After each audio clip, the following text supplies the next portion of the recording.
안녕하세요 여러분, 헤일리입니다. 오늘은 학생한테 교재보다 선생님이 더 중요한 이유, 선생님이 중요하다면 그럼 어떤 선생님이 좋은 선생님인가에 대한 기준에 대해서 이야기를 좀 나눠볼게요. 제가 고등학교 때 제2외국어가 일본어였거든요. 그런데 처음에는 일본어가 너무 두려웠었어요. 히라가나 가타카나를 다 외워야 하는데, 그래서 첫 시험에 겁을 먹어서 점수가 좀 안 좋았는데, 수업을 듣다 보니까 선생님이 너무 재밌는 거예요. 재밌고 자상하고 잘 가르쳐 주시고, 그리고 무서워서 질문을 못하는 경우가 없었어요. 다 질문을 할 수 있었어요, 그 선생님한테는. 그리고 자상하게 가르쳐 주시다 보니까 질문을 좀 많이 할 수가 있었거든요. 그러다 보니까 성적이 항상 만점이 나오는 거예요, 저도 모르게. 이게 너무 쉬운 거야. 그리고 그때 선생님이랑 했던 얘기가 다 생각이 나는 거예요. 어머, 나 일본어 제가 그렇게 모범생은 아니었는데 계속 만점이 나오니까 신기하기도 하고 자신감도 붙더라고요.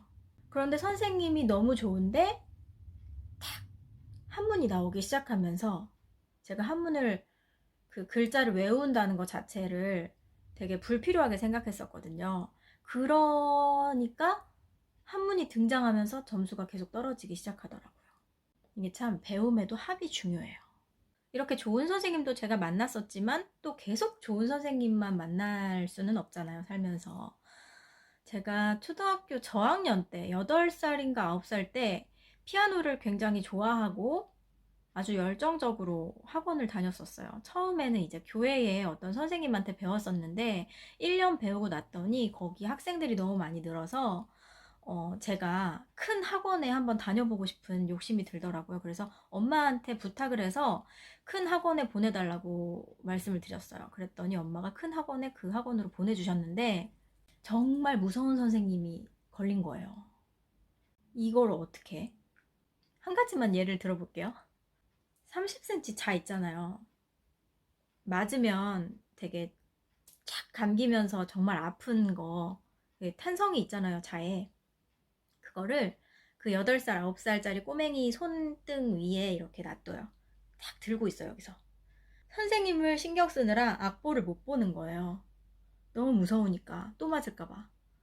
피아노를 치려면 이런 무서운 선생님한테 이렇게 맞을 각오를 하면서 배워야 되는 줄 안 거예요, 어린 마음에. 그때 제가 다른 선생님을 만났더라면 지금 뭘 하고 있을지는 아무도 모르죠. 그래서 한참 궁금한 게 많았는데 그 선생님한테는 질문조차 할 수 없었고, 무서운 선생님이었기 때문에 보기가 싫었어요. 자, 여기서 무서운 선생님과 엄격한 선생님은 완전히 달라요. 제가 지금 정말 단편적인 예를 든 거지만 성적을 오르게 할 수도 있고 인생을 오르게 할 수도 있어요. 그렇기 때문에 아이들이 어릴수록 만나게 되는 선생님이 너무너무 중요해요. 아이들은 교재를 타박하지 않아요. 교재에 이런 구성 때문에 난 공부를 못하겠어, 때려칠래, 이런 경우는 단 1도 없잖아요.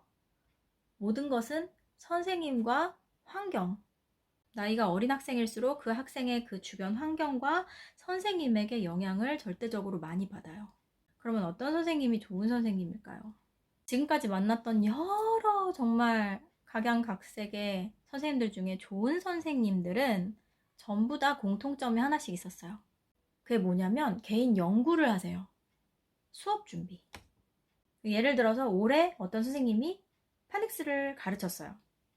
그러면 내년에도 가르칠 거고 그 다음 해에도 가르칠 거 아니에요.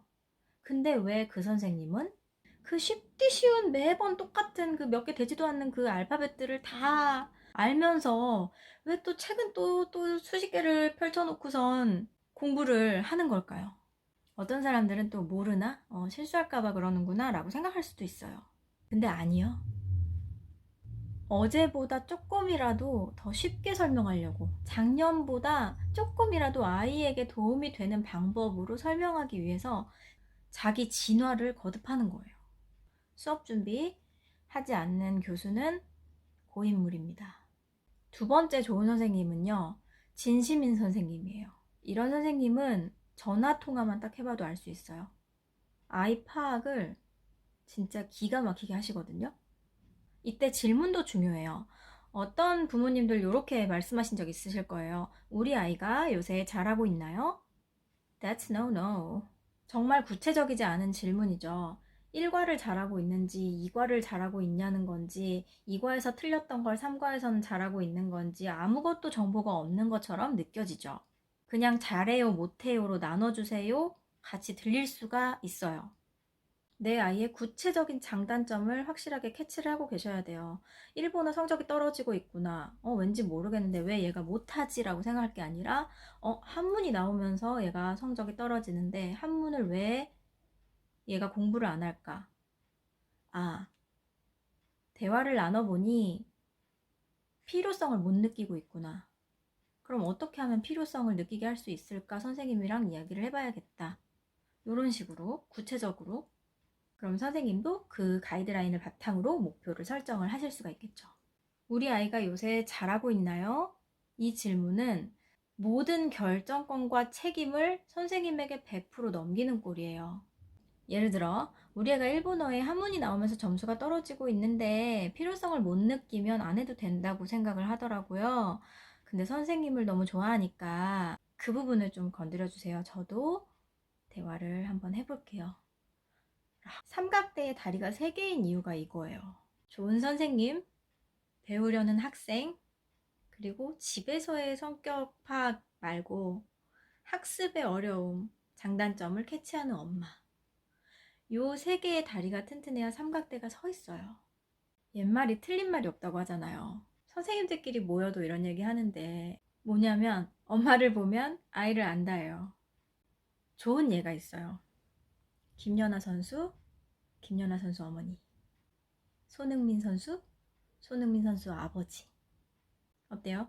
그 다리 역할을 잘 해주셔야 돼요. 삼각대가 고장났을 때는 아이의 책임만이 아닐 수도 있겠죠? 엄마도 선생님입니다. 자, 그럼 3번째 좋은 선생님은요. 만만하지 않은 선생님이에요. 전에 꽤 유명한 어학원이었는데 정말 착하신 남자 원어민 선생님이 계셨는데 이제 수업 시간에 교실에 들어가고 계셨는데 그거를 본 어떤 한 남학생이 문을 부서져라 닫는 거예요. 그게 창문 너머로 보였거든요. 그럼 그 다음에는 어떤 상황이 나와야 될까요? 혼나야죠.